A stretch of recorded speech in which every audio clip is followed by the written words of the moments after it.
चांगला पोरग्याला सांगतो आता असं असं होणार आहे काय करतो ते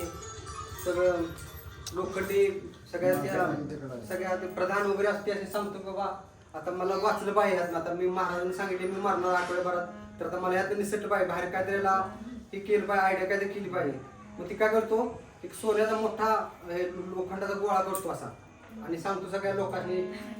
प्रधान वगैरे याची सांगतो बाबा मला त्या लोखंडी गोळ्यात बसवा आणि मला असं नदीत फेकून द्या म्हणजे माझं जरा तेवढंच हे होईल मग असं झालं की तेव्हा असं बराच प्रयत्न करतो वाचायला पण ते काय होतंय शेवटी अवधी आणि मुलींनी सांगितलं असते आठवड्यात तुझं मरण होणार आहे आणि तू वरून परत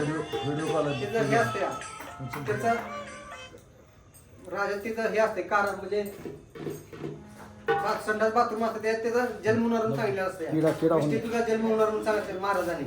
मग ती लय अवघड झालं सगळं म्हणजे एकदम चिंता लागली की राजाला मग ती सगळं असं गोळा करून सगळं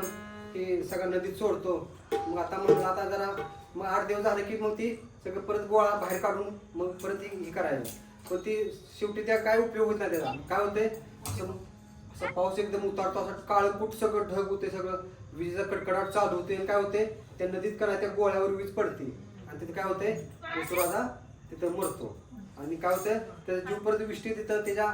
राजवाड्यात तिथं विष्टी त्याचा जन्म होतो मग ती त्याच्यावर ही गोष्ट आहे महाराजांनी म्हणजे त्याच्यावर पद एक सांगितले आता बघा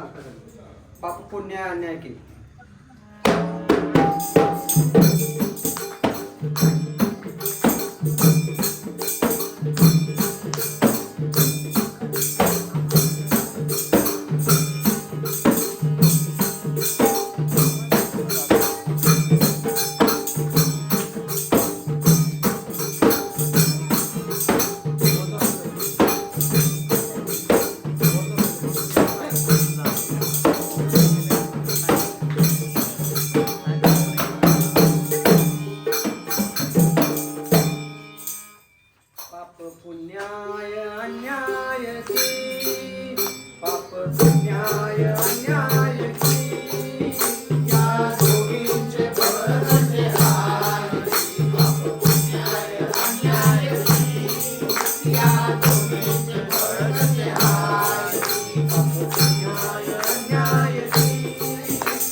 पाय